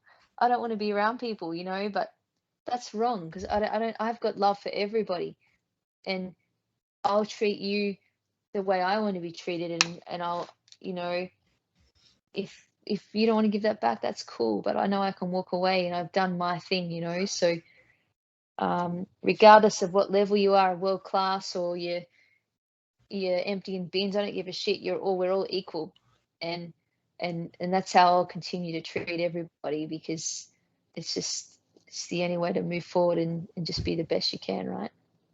Absolutely. It's compassion. I'm a Buddhist, you know, like I won't be taken advantage of, but I always give everyone a great opportunity to come into my world. And, you know, and even if they're an asshole, like, you know, I'll cut them off in terms of like being, you know, tight with them. But Mm, guess what? I wish them the best. I don't yeah. wish anyone any kind of, you know, unless you mess with my wife, my Mm, stepdaughter, my dog, mm, my sister, my mother. Now we got problems. Now yeah. this is where the East Coast comes out. This is exactly. This is where it's like, oh man, now you're Mm, fucking done fucked up. All right, so you said you don't watch TV and movies much. What no. about music? What kind of music do you like? I love music. Always got some form of music going on in the background. I love anything cool. Um, you know, Spotify, iTunes. I've always got some cool playlist happening. I just love mixing it up and getting a bit of everything. But I think because I train so much, I'm a big fan of house and just DJ music. I guess I'll put the mixes on, but um, very versatile. A bit of a pop slut sometimes. You would think I look like the complete opposite, but I'm a big softy on the inside. So anything. I just love As we anything with a are, beat. we're I know. fighters, but at the Yeah. same time, we're like teddy bears. Like, I I mean, wouldn't hurt a fly. I would not hurt a fly. same as I me. I actually had this conversation with someone the other day. They're like, "How do you be so nice and then get into the ring and like I know. hurt people for a living?" And I'm like, I look at my opponent and it's like I would take the soul out of you.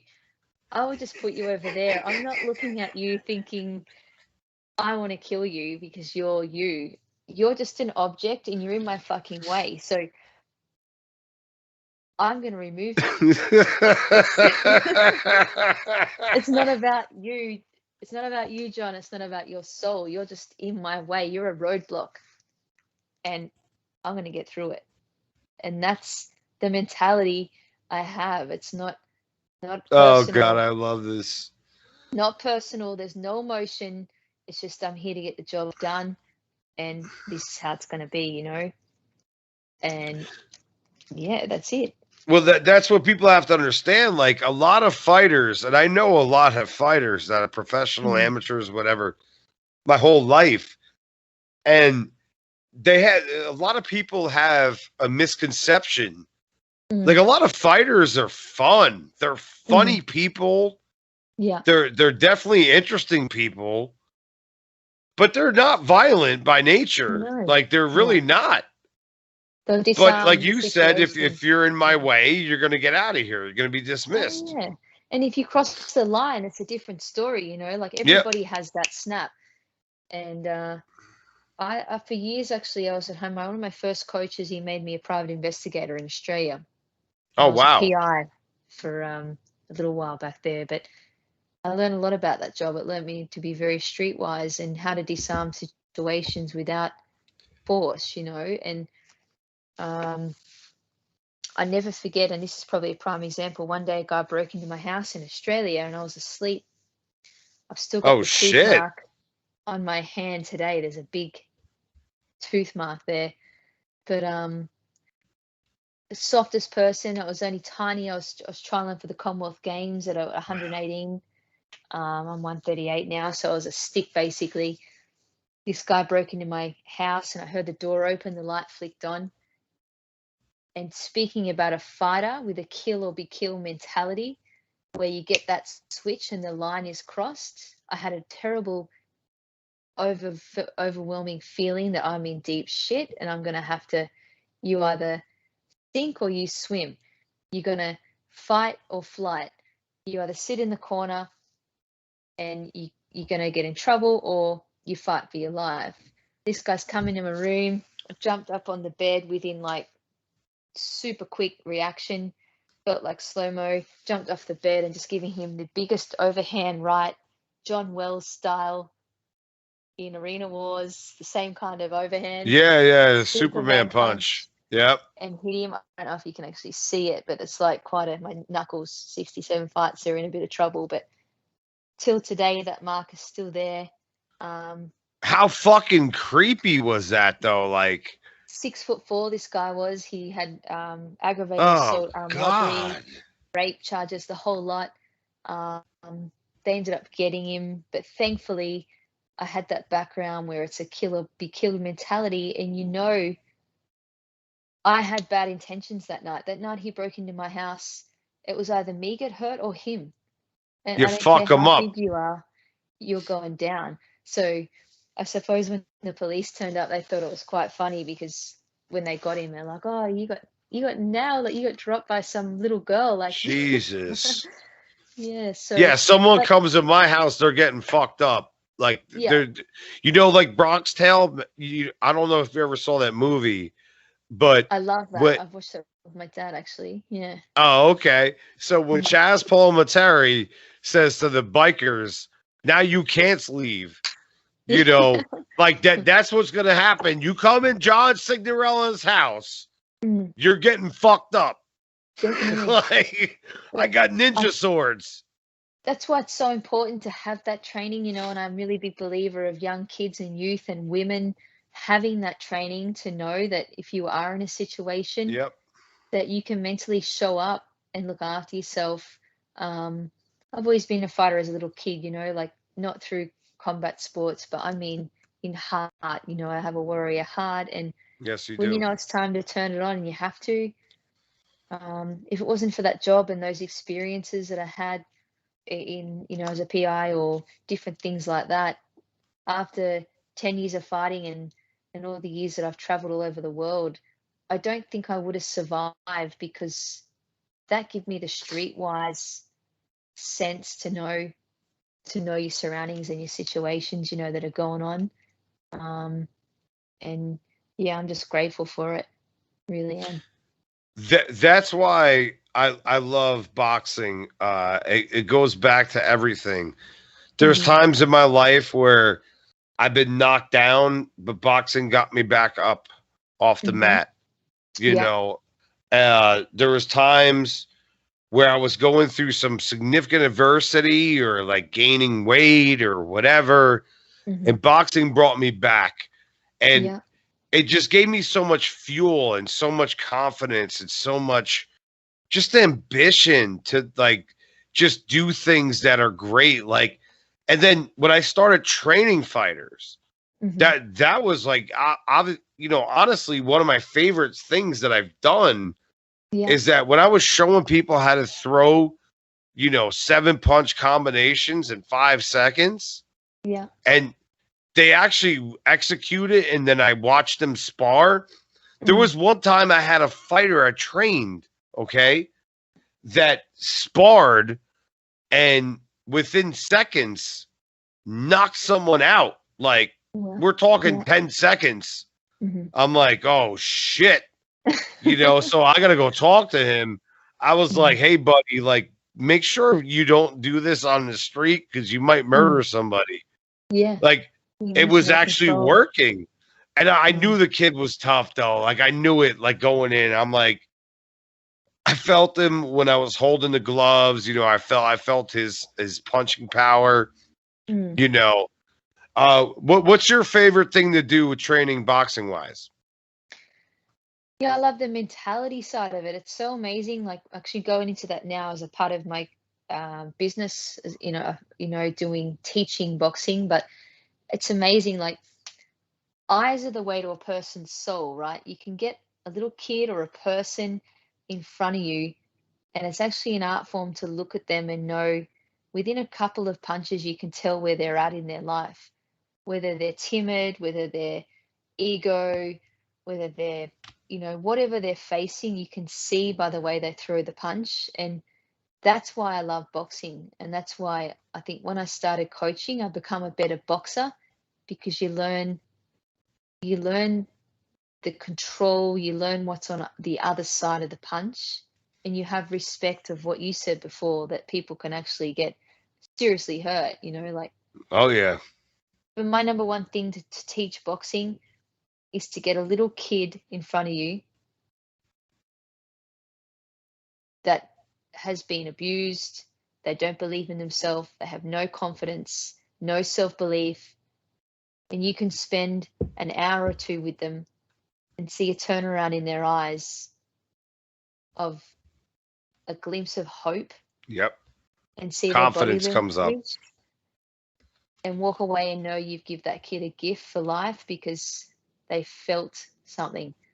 Boxing is an expression. Dewey Cooper says to me, express yourself.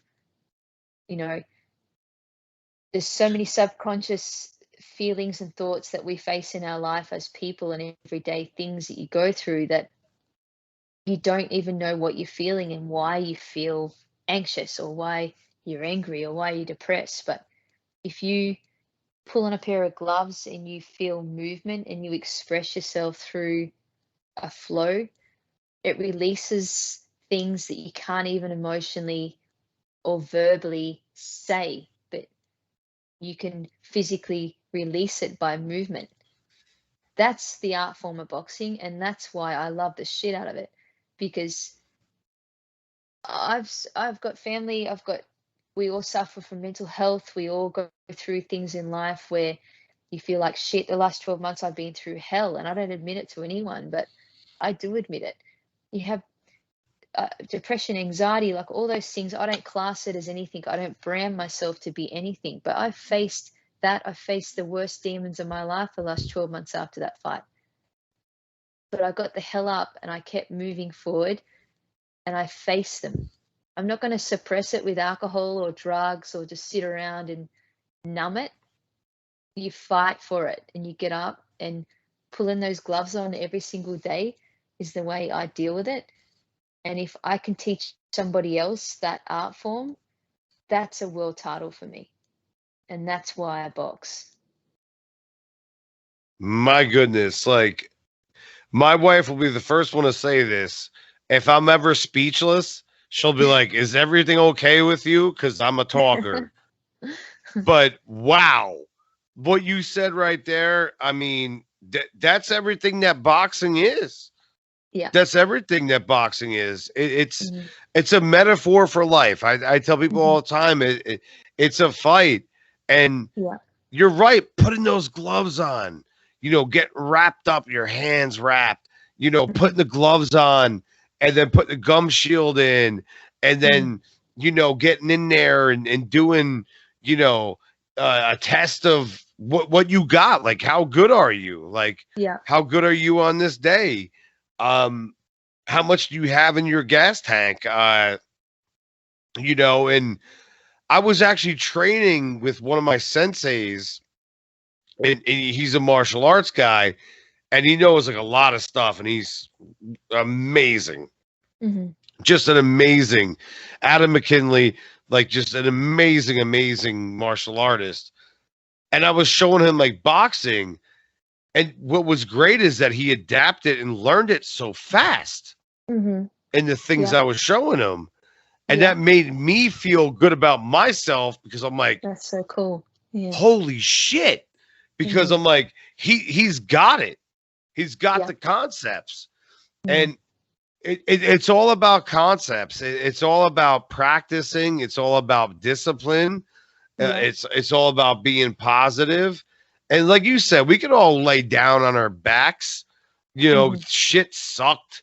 Like I went through depression just like everyone else has over the Everyone past faces two it at some years. form. Yeah. But I yeah, think, it's gonna babe, catch up to you. the way it But is right now, like we're all look at the world. Like, of course, we're all going through some form of mental health. Like, you're a liar if you say you haven't, and own that oh, shit. you're Because lying. Yeah, if you say you haven't been depressed in the past 2 years, you're full of shit. the first way to deal with it is accept it, and acknowledge it, and move forward with it. Like Yes. I just, yeah, I have, like you said before, I think boxing, especially the bond between a fighter and a coach, is like you're like a PlayStation, right?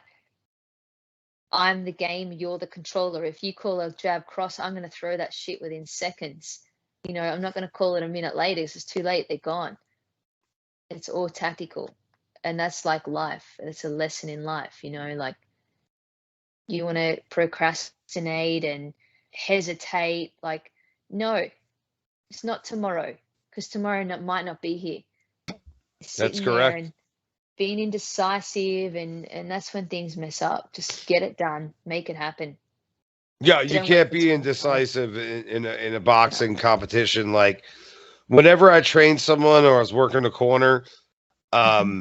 and to this day, like I'm still thinking about considering. Like I told you, I'm gonna definitely take a fight. That's gonna happen. But if I ever work for anyone, if I see any indecisiveness in a Hmm. combat sport, I'm gonna Yeah. say you're out of here. Like Yeah. There you go. you go up Mm. to them, you say, "All right, this is what's going on. This is what I need you to do. If you Hmm. don't show me this within the next 30 to 40 seconds, I'm pulling the plug." Because it's Mm. a dangerous sport. It It's a is one hit, fucking you're gone. dangerous. Yeah, that's right.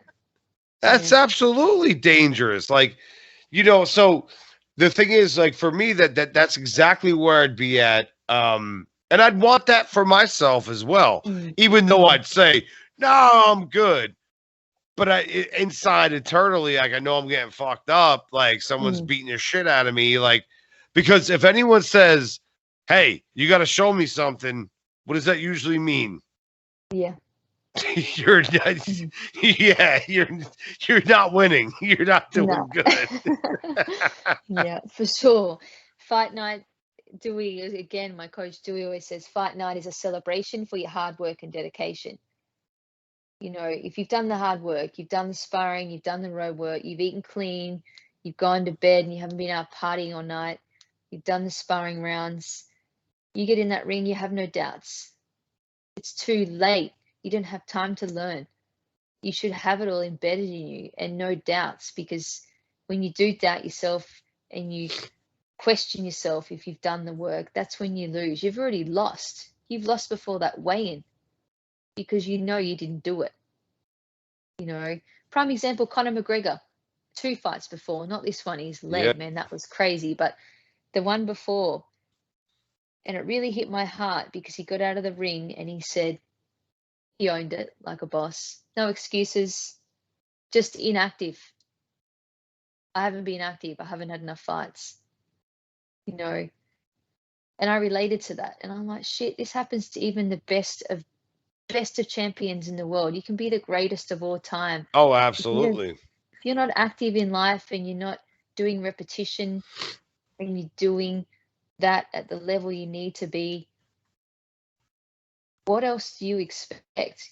The work is not done. You haven't put the time in. So hearing Connor say that night helped me let go of that loss and move forward and go, cool, now I know what I do need to do and do need to work on. So, You should let go of that loss. And mm, that's absolutely correct. And it happens in all forms of life. Like mm, my drum hero, Neil Peart, the reason why I got into music, Neil Peart of Rush, you mm, know, unfortunately he had went through some devastating things in his life uh, that put him on hiatus for many years before he got back into Rush. mm, And to be honest, like his drumming when he came back wasn't as great, nearly even close to yeah, what it used to have been. But he got back on track mm, because he fought, he mm-hmm, tried, he kept going. He's like, you know what, fuck it. I had a bad record or this and that, and I had a bad thing and all this. And he went through a lot of bad stuff, yeah, but he went through it and he made it work mm-hmm, eventually. Like, and I was disappointed as a fan. I'm like, oh man, this ain't the same guy. Like, what's mm, going on? And then I have to question myself, like, is it because of what I know about him and as a huge fan? And I'm like, you know what? No, it's probably just because he's coming back from some serious shit and it mm-hmm, takes time. It yes, takes yeah, time to develop. It takes, you know, a lot, especially if you're training mm, for a fight or a tour as a musician or whatever. Like nutrition is a big thing too. everything. Yeah, it is. Yeah, Absolutely. absolutely. What's your diet like, if you don't mind me asking? I'm basically carnivore. I don't know if you've, George St. Pierre, he's Of recently just course. did Of a course, diet yeah. and he did put it on the internet what he was doing. So it's just grain-fed, lean meats, good fats like avocado, eggs. That's basically what I eat, and it works best for me.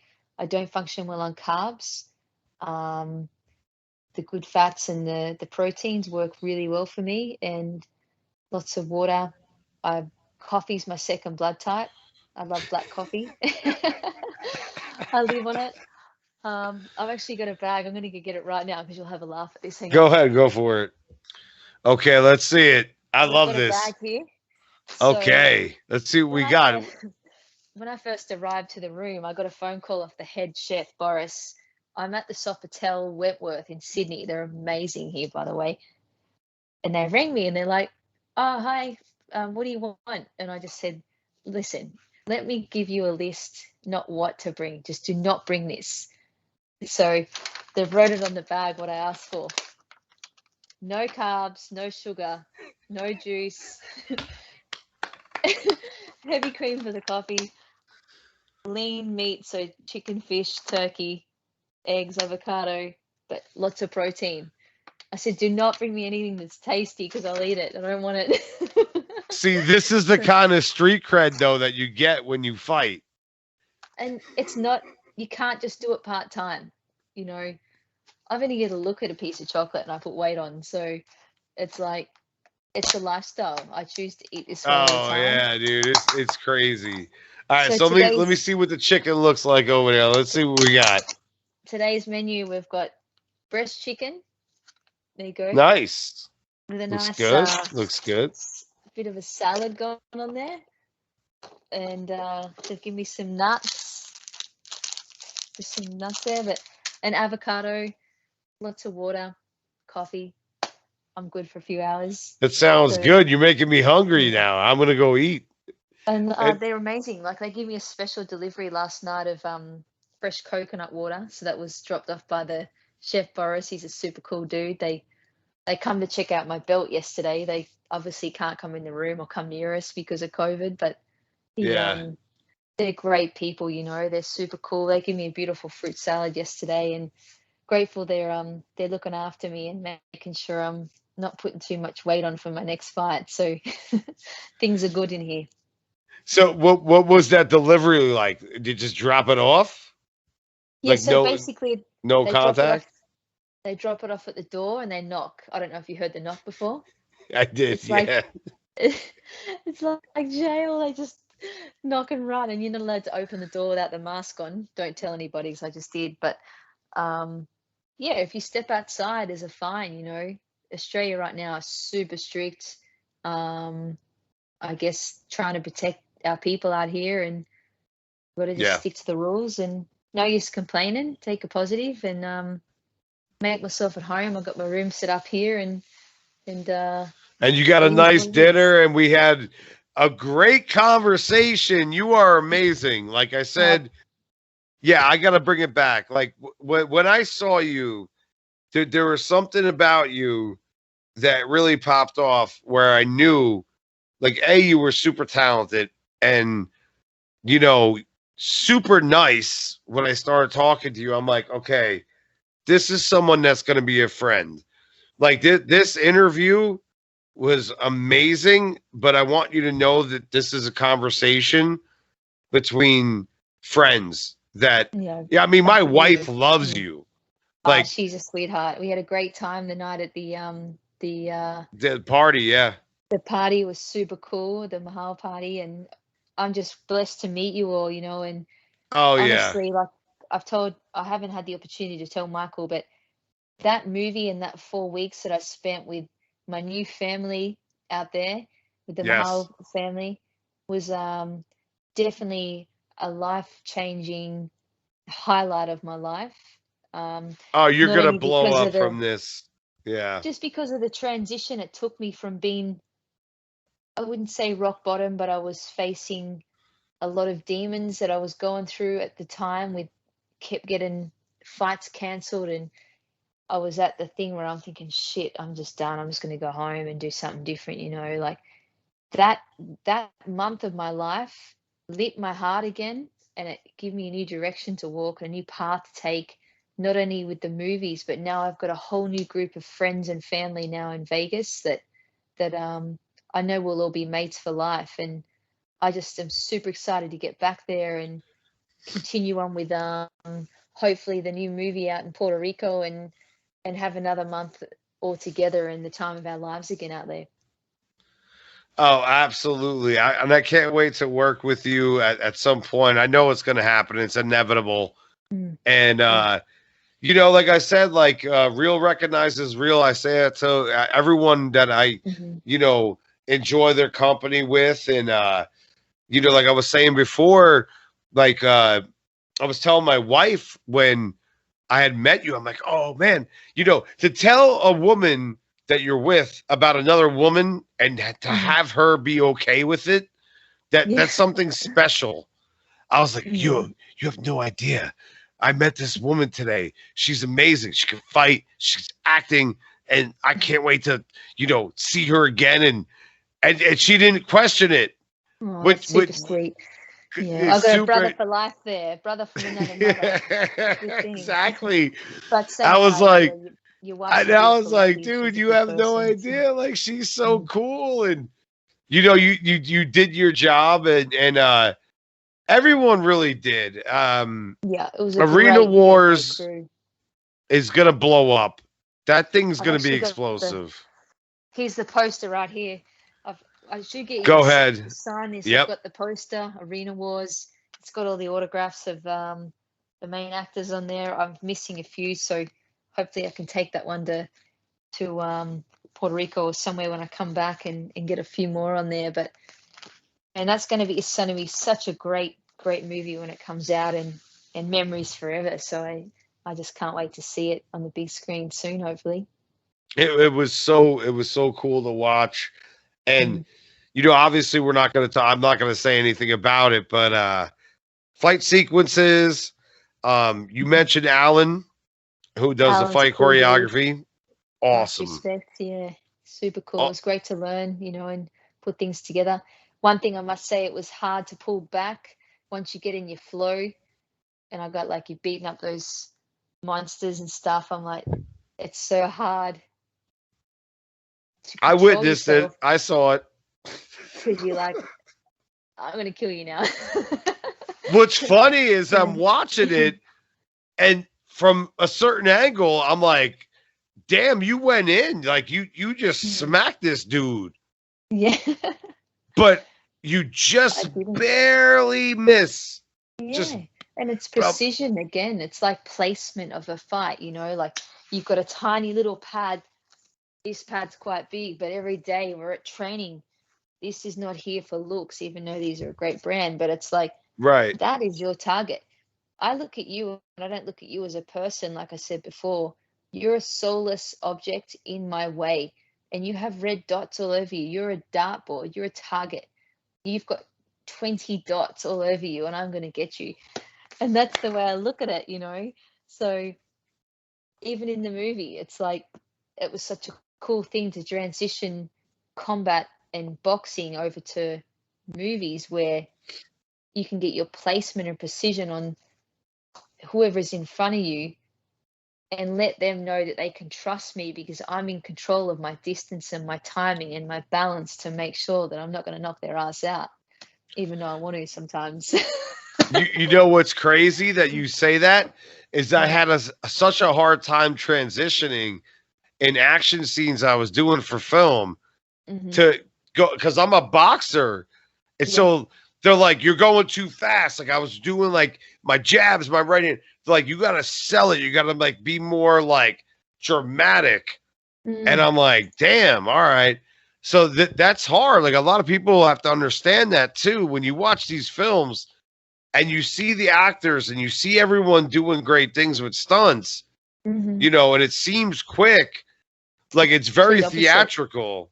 It's actually quite difficult because even when you're preparing for a fight, which I was still training two times a day and running at nighttime, even when I was on set, I got yelled at a couple of times with my coach because with boxing, everything's here. You're short, you're sharp, and you're in. Mhm. But with stunts, you're like throwing big haymakers and wild shits and make it Exactly. sell. So it is the complete opposite, and it is Exactly. difficult. So exactly like what I was talking about before with the shoulder thing and Mm-hmm. being tight and compact and everything like that.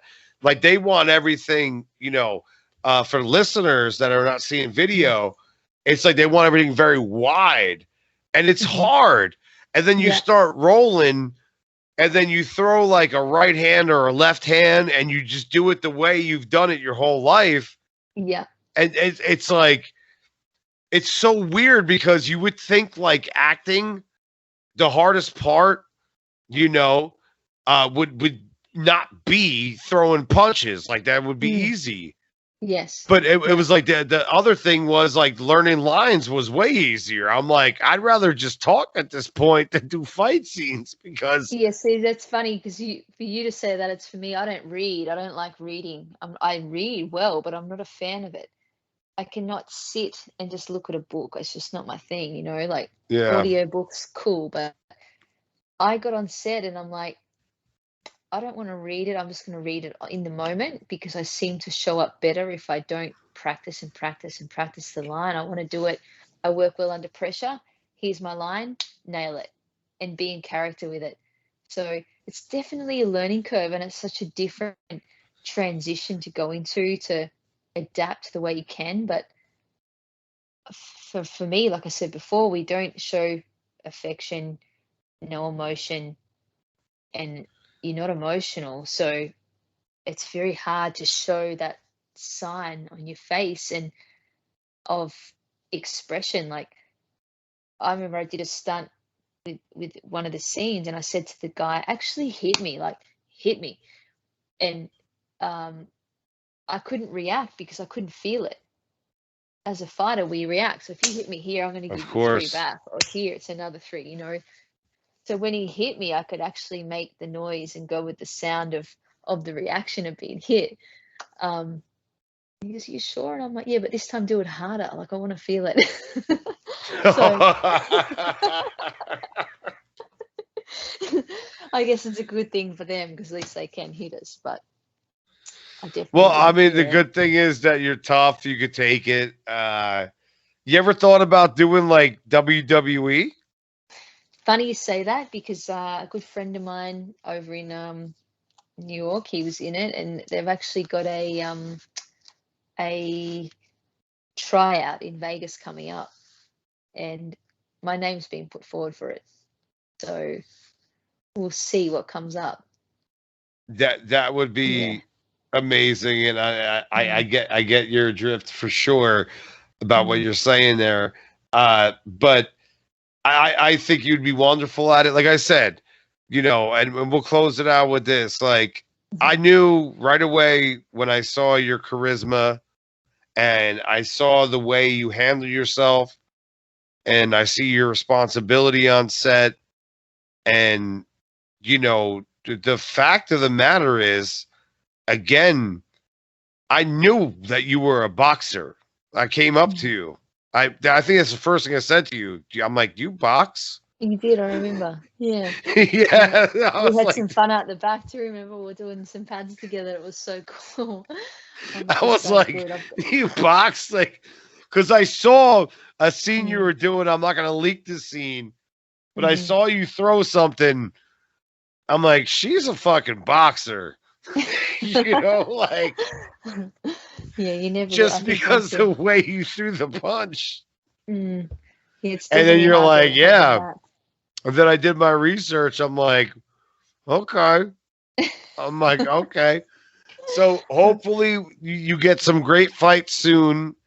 Thank I you. mean, Thank this you was so a much. great conversation. It'll be Mm, posted everywhere within the next hour. super Um, cool. Yeah. I'll Thanks for your send you the time links, of course. so much. Oh, what a great time! Like It's you, an you're absolute pleasure to speak to you and meet you also. I'm just looking forward to getting back there to Vegas and hanging out with you and your wife some more. We'll do some training and get you on oh, track for dude, that I can't fight. wait to train. Got to Hell get back in yeah! that ring. Oh, yes. I can't wait to train. Like, get me fired up right now.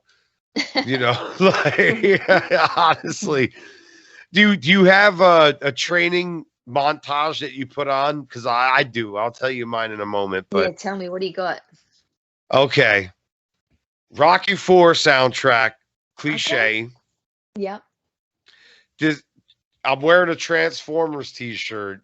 I like it. Very cool. Put Okay, some attitude so there. It's the really cool. the original '86 Transformers the movie. I messed with that one. Both of which was composed by Vince DiColi, Hmm. who was a great composer. So I Yeah. happen to like his music, obviously. Um, then this one might throw you off. Hmm. Pat Benatar. Okay. I love me some Pat Benatar. Super cool. Very cool. It's all Dude, about, she gets me fired up. yeah. There's So some I go with her. there's some pretty cool walkout songs. You know what? My coach Dewey Cooper, I always sort of left my walkout songs for him because he's such a cool dude. He's right into rap and got his own thing going on, but always had the bit of swagger walking out with them behind me, So I was never sort of, how can you not? This guy's cool as hell, my whole team. So I often would leave the walkout songs to them and how we would feel in the moment, but love a bit of Kanye West or Eminem always Oh too. But yeah. I yeah, I think what's it called? Lost it, is it? Eminem. Yeah, but I love any kind of music, but I'm not too sure about the next one. I might have to have a discussion with you about that one and see where we're at. We might think of something cool. Yeah, I mean, Eminem, definitely one of my favorites of all time. He'll get you fired up. My last one, I think I had Kanye West. What's it called? Skinhead. I'm terrible with names and movies. I really suck. I'm, But dude, um, I'm the worst. I just yeah, I'll have to have a good think about that one and let you know what's up for the next fight for sure. Absolutely.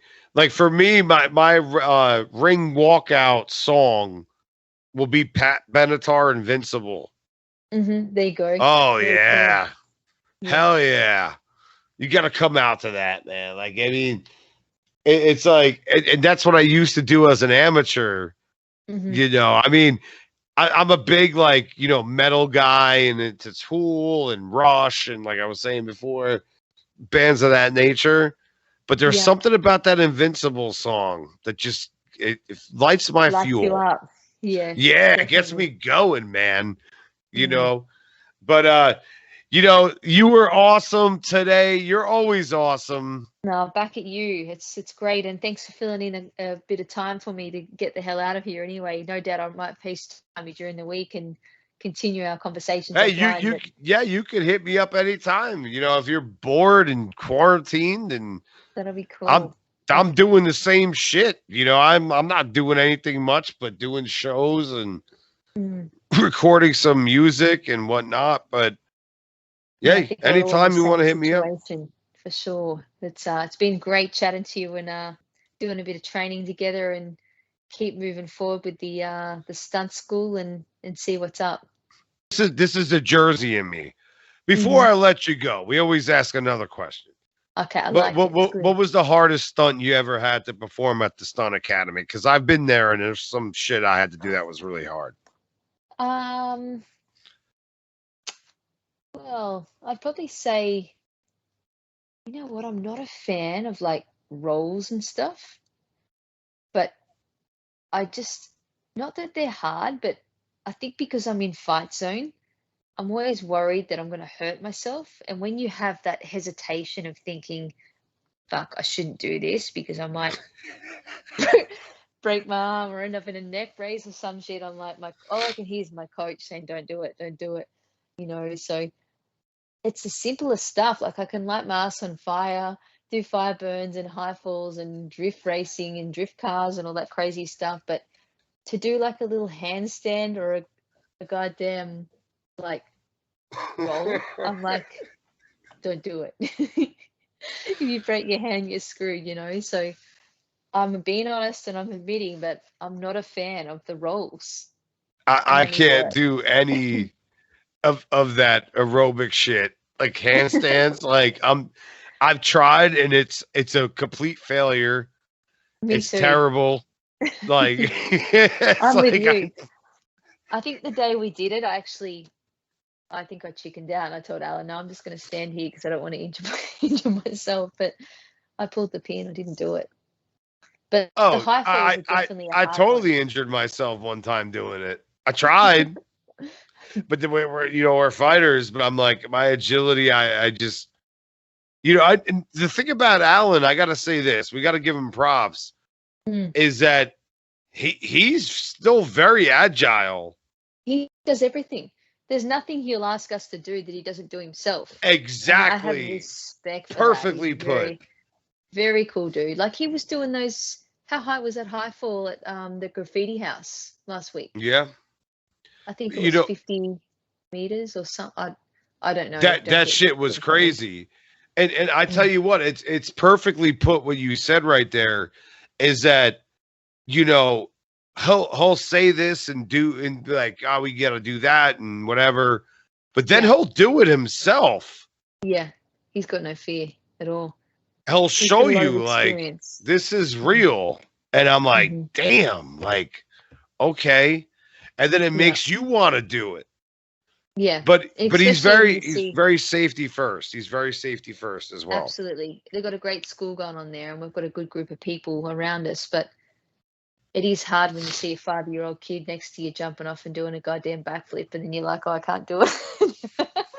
Hey, I had like a 10-year-old throw me Mm. across the room Oh, last time I really? was there. That's Oh, really, was that Lance's kid? Lance's little boy, maybe.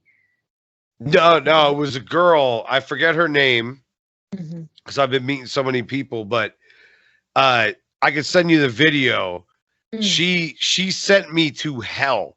And like it's like people are like, are you just selling like the move? I'm like, no, Mm. because you gotta throw, like you gotta get thrown, like the person has to have physicality Mm. and maneuver it with the hip position. It depends on the maneuver, it depends on the stunt.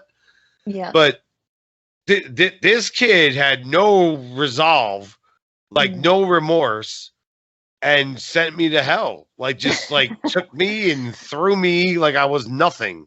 Relentless. Like you're a rag doll. Just throw you. Exactly. That's what I was looking for. I It's like a love it. rag doll. But it's fun. We like it for some kind of crazy reason, like So awesome. So good. So much fun. You walk out of there high on life. It's such a great experience every week. especially Mm. when you see like a younger generation, because you know that they have like the world in front of them. You know what? You It's so funny you yeah. say that because that's exactly why I went to Gill's gym the last few months, not only for my mindset and mentality, but to be surrounded by those champions and see the youth coming through is really inspiring, and it's very humbling to see what's coming. It makes you want to be better so you can be an example for them too. So I think I that's love in it. general. When I see like kids nowadays, young up and coming boxers, Mm. and I'm not even talking about pros, I'm talking about amateurs and like hanging Those out kids are at so local talented. gyms. Mm. Yeah, they're really getting it. It's like it's so inspiring. Or like Mm. musicians and like people putting together good things at a young age. It's like, okay, we're getting back on track Mm. because we Yeah, fell off the rails for a while. I think you're as a right. society, we fell off the rails. So true. But yes, but Mhm. now I think that we're starting to get back on, It is. and It's a good sign. it's a great sign. And when you see Mm. things like that, it's like, damn, thank Mm. you. Yeah, it's I about mean, time. exactly. It's about time. And I tell you what, you kicked so much ass today, as you always do.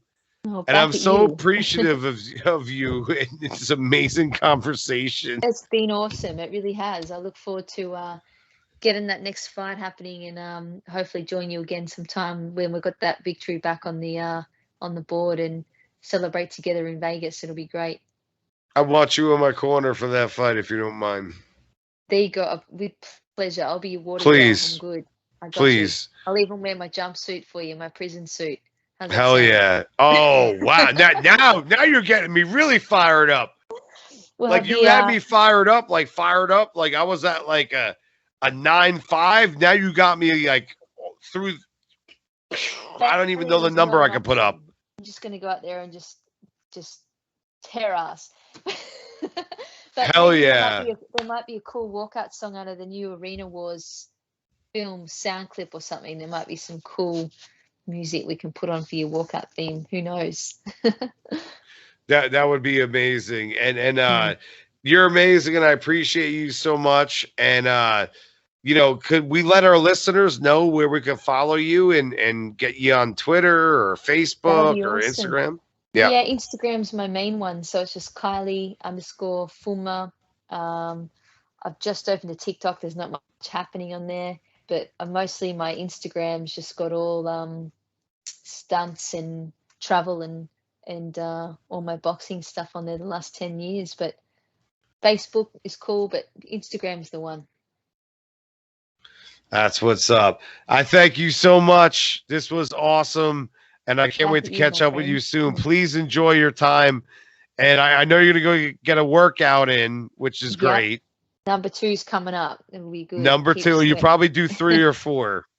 Number 2 and number 3 tonight, just to keep myself sane in here, or half sane. I don't think I'm anywhere near sane, but we'll just keep it moving. And I look forward to getting home and giving my mum and dad a big hug when I see them. I haven't caught up with them since Christmas, so it's going to be great. I can't wait till you do that. Please share that with me when you can, okay? Because I really care about that sort of thing. Of course, like I want you to see you with your family and connecting and socializing. So like I said, like, please don't hesitate. Call me anytime if you're having trouble, because you're sitting alone for like a day or whatever. Talking to imaginary friends in here, you know how it is. You can call me. I'll give you my wife's number. She loves you. She's a legend. Give her a big hug for me. Oh, dude, she's absolutely. She's like, when she met you, she was like, she's everything you said that she was. And I'm like, yep. I'm like, cause, dude, I'm like I told you earlier. Well, as soon as I met you, I knew it. Same thing like John Wells. When I met him, I was like, he's a special one. I was like, this dude is special. Exactly. Yeah. And it's like dad, you just know. You see his posts with his kids. That guy's got so much time. Oh, he's family man. Yeah. Yeah. No, it's good to see. That's for sure. Sorry, big time. Yeah. So shout out to him. Shout out to everyone. Arena Wars. Yep. Arena Wars, all the crew. We'll be looking forward to seeing you all soon and reconnecting, hopefully. And everybody out there, keep kicking ass and keep blazing and get through all this crazy COVID stuff. Stay safe and look forward to seeing you all soon.